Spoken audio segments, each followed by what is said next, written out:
Bapak, Ibu, Saudara yang dikasihi oleh Tuhan, salam sejahtera dalam Tuhan Yesus Kristus. Mari kita merenungkan firman Tuhan dari surat 1 Tesalonika pasal 2 ayat 3-7. Demikian firman Tuhan. Sebab nasihat kami tidak lahir dari kesesatan atau dari maksud yang tidak murni dan juga tidak disertai tipu daya. Sebaliknya, karena Allah telah menganggap kami layak untuk mempercayakan Injil kepada kami, karena itulah kami berbicara, bukan untuk menyukakan manusia, melainkan untuk menyukakan Allah yang menguji hati kita. Karena kami tidak pernah bermulut manis, hal itu kamu ketahui, dan tidak pernah mempunyai maksud loba yang tersembunyi, Allah adalah saksi. Juga tidak pernah kami mencari pujian dari manusia, baik dari kamu maupun dari orang-orang lain, sekalipun kami dapat berbuat demikian sebagai rasul-rasul Kristus. Tetapi kami berlaku ramah di antara kamu, sama seperti seorang ibu mengasuh dan merawati anaknya. Bapak, Ibu, Saudara yang dikasihi oleh Tuhan, Rasul Paulus memberikan teladan yang sangat indah dalam melayani Tuhan. Rasul Paulus mengajarkan firman Allah dengan sungguh-sungguh. Kesungguhan Rasul Paulus dalam mengajarkan firman Allah nyata. Bagaimana dia mengajarkan kebenaran dan dengan ketulusan. Rasul Paulus mengkhotbahkan kebenaran. Nasihatnya tidak lahir dari kesesatan dan dari maksud yang tidak murni. Paulus juga tulus. Tidak ada tipu daya dan maksud jahat dalam pengajarannya. Dalam 2 Korintus pasal 4 ayat yang kedua dia menuliskan, tetapi kami menolak segala perbuatan tersembunyi yang memalukan. Kami tidak berlaku licik dan tidak memalsukan firman Allah.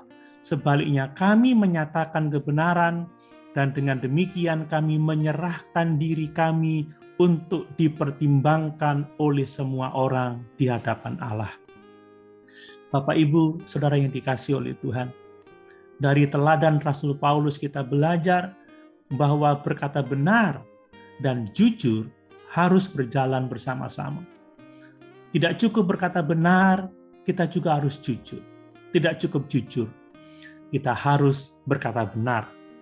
Dalam 2 Korintus pasal 2 ayat 17, Rasul Paulus menuliskan, sebab kami tidak sama dengan banyak orang lain yang mencari keuntungan dari firman Allah. Sebaliknya dalam Kristus kami berbicara sebagaimana mestinya dengan maksud-maksud murni atas perintah Allah dan di hadapannya. Berikutnya, Rasul Paulus mengajar untuk menyenangkan Tuhan, bukan manusia. Ini bukti kesungguhannya dalam mengajarkan firman Allah. Rasul Paulus sadar bahwa Allah telah mempercayakan pelayanan pemberitaan Injil kepadanya, sehingga ia mengajar untuk menyenangkan Tuhan yang telah mempercayakan pelayanan itu kepadanya. Bagi Rasul Paulus, pelayanan itu adalah kasih karunia. Dalam Efesus pasal 3 ayat yang ke-8 dia menulis, kepadaku yang paling hina di antara segala orang kudus telah dianugerahkan kasih karunia ini untuk memberitakan kepada orang-orang bukan Yahudi kekayaan Kristus yang tidak terduga itu. Bagi Rasul Paulus, pelayanannya adalah contoh tentang pengampunan dan kesabaran Tuhan.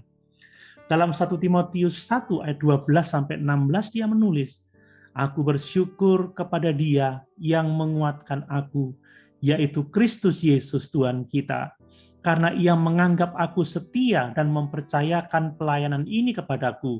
Dan aku yang tadinya seorang penghujat dan seorang penganiaya dan seorang ganas, tetapi aku telah dikasihaninya, karena semuanya itu telah kulakukan tanpa pengetahuan, yaitu di luar iman.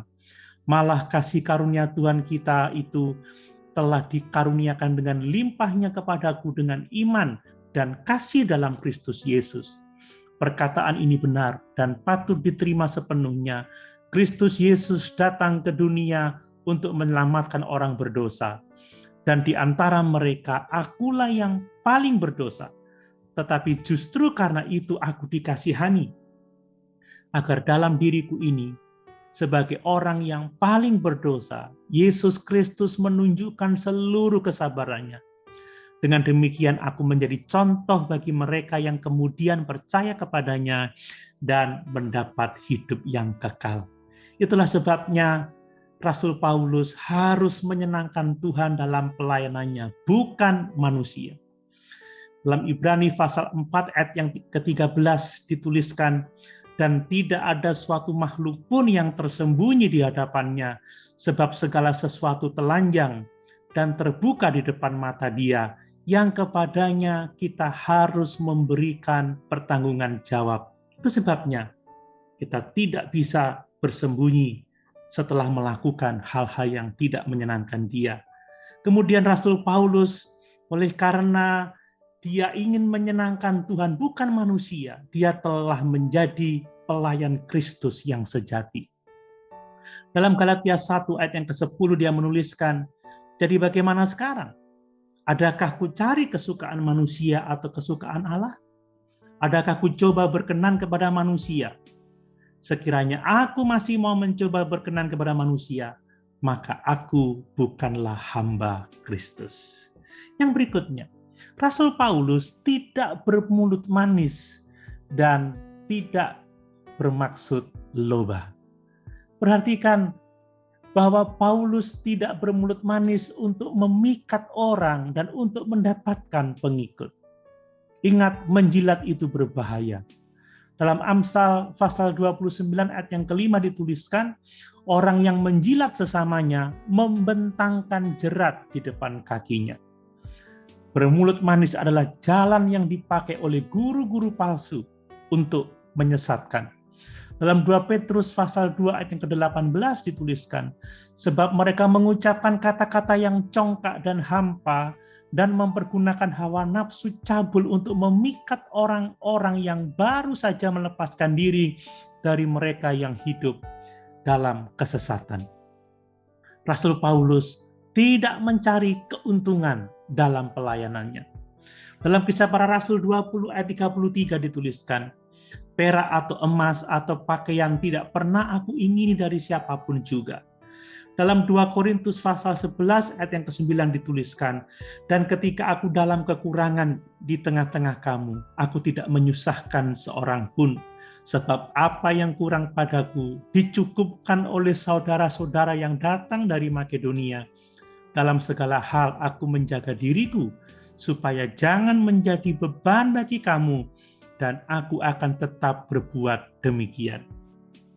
Dalam 2 Korintus pasal 12 ayat yang ke-17 Rasul Paulus menuliskan, jadi pernahkah aku mengambil untung daripada kamu oleh seorang dari antara mereka yang kuutus kepada kamu?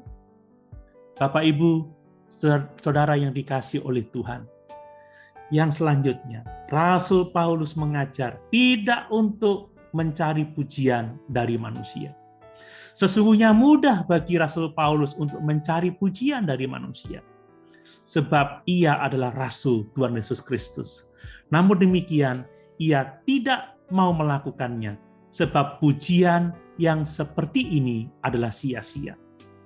Amsal pasal 25 ayat 27 menuliskan, tidaklah baik makan banyak madu, sebab itu biarlah jarang kata-kata pujianmu. Bapak, Ibu, saudara yang dikasihi oleh Tuhan, mari kita melayani Tuhan dengan sungguh-sungguh. Mari kita bersungguh-sungguh dengan mengatakan kebenaran. Sungguh-sungguh menyenangkan Tuhan. Tidak bermulut manis dan bermaksud loba. Tidak mencari pujian manusia, melainkan memuliakan Tuhan saja. Haleluya. Tuhan Yesus memberkati.